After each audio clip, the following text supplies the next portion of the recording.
Bonjour à tous, aujourd'hui on change les pneus de ma moto, on va passer avec des grosses tétines. Bienvenue en transmission.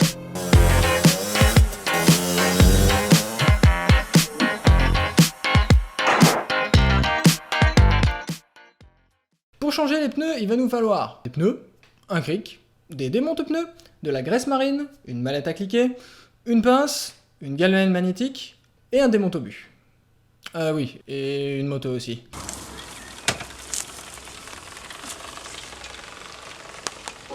On va commencer par démonter la roue arrière. La roue arrière, c'est la plus dure, pourquoi ? Parce que c'est la plus large, et plus la jante est large, plus c'est dur à démonter. Dans un premier temps, on va d'abord devoir lever la moto. J'utilise des cales en bois à venir placer sous le cric pour le surélever, et sous les roues, tout simplement pour pouvoir les caler et éviter que la moto bascule d'avant en arrière, et ça permet aussi de les démonter plus facilement. Je démonte la roue arrière.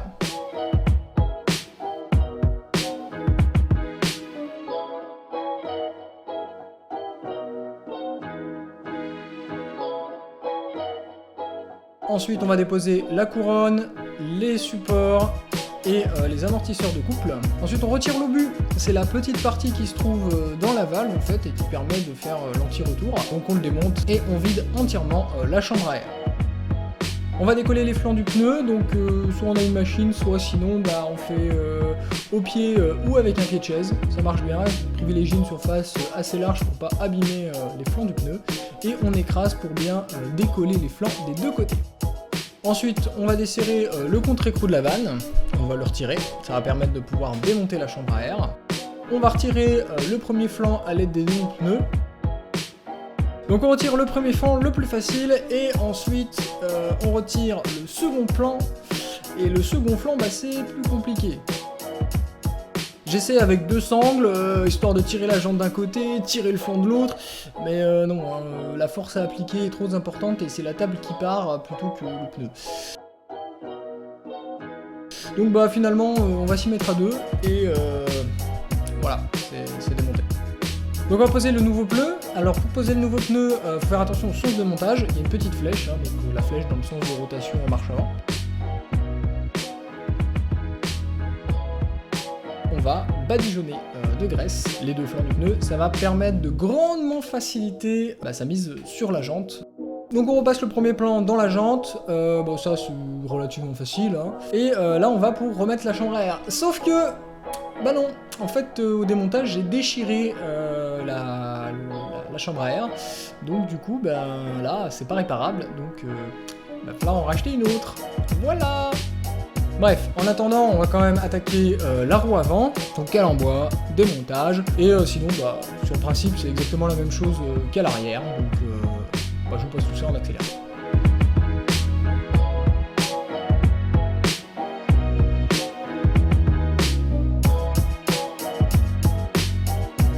Si la chambre à air n'est pas déchirée, on va pouvoir la remonter.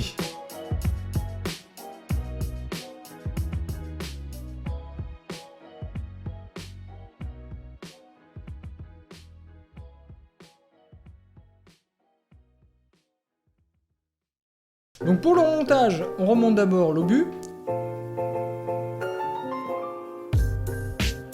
On regonfle un petit peu le pneu, histoire que la chambre à air prenne une forme de donut. Et ensuite, on va pouvoir la graisser. Bon là, vous me voyez en train de faire une belle connerie.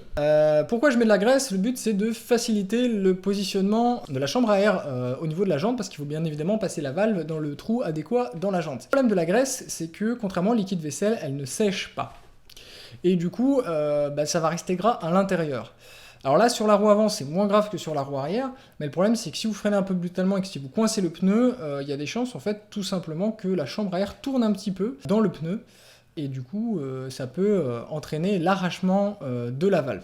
Privilégiez le liquide vaisselle, c'est mieux parce que ça sèche, et du coup après tout est solidaire les uns des autres et il n'y a plus de problème.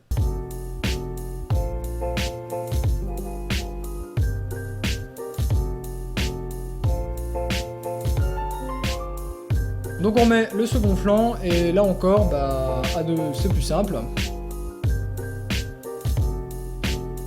On fait la pression du pneu, donc 2 par 2 dans mon cas.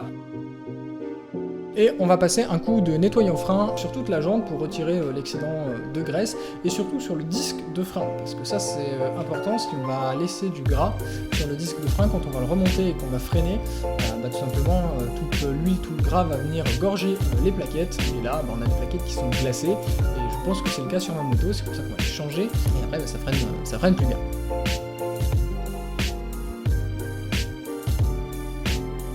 Donc je remonte la roue, je remonte des plaquettes neuves.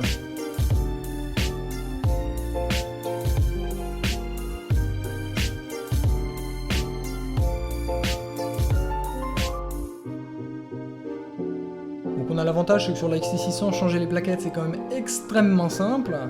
Pour remettre l'étrier, j'utilise un serre-joint parce que forcément les plaquettes sont neuves, donc elles ont plus de garniture, donc du coup il faut rentrer un peu les pistons, et avec un serre-joint ça marche très très bien.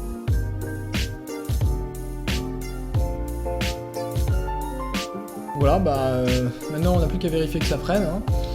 Bon, ça marche, voilà. Donc on testera sur la route plus tard, mais a priori, c'est fonctionnel. Le lendemain, voilà la chambre à air et le fameux liquide vaisselle. Pareil que pour la roue avant, on regonfle la chambre à air, on va l'insérer dans le pneu après l'avoir enduite de liquide vaisselle, et on vient la placer dans la jante avant de renfiler le deuxième flanc du pneu.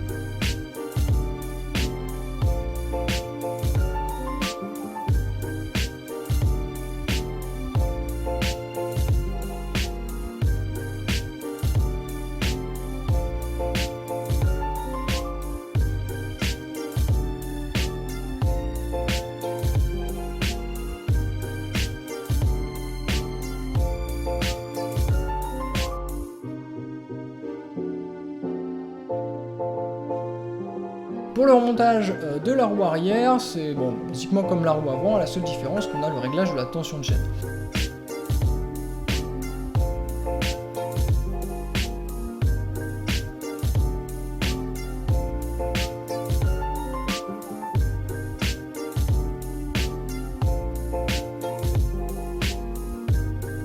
Faut faire attention à ce que le réglage soit bien le même à gauche qu'à droite et avoir une chaîne pas trop tendue.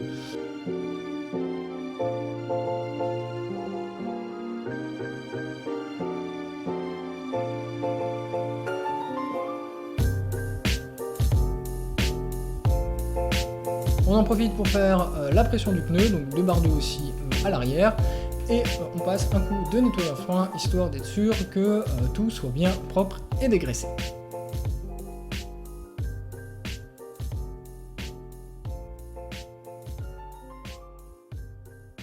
Voilà, tout est remonté avec des nouveaux pneus, la moto est prête, roule ma poule.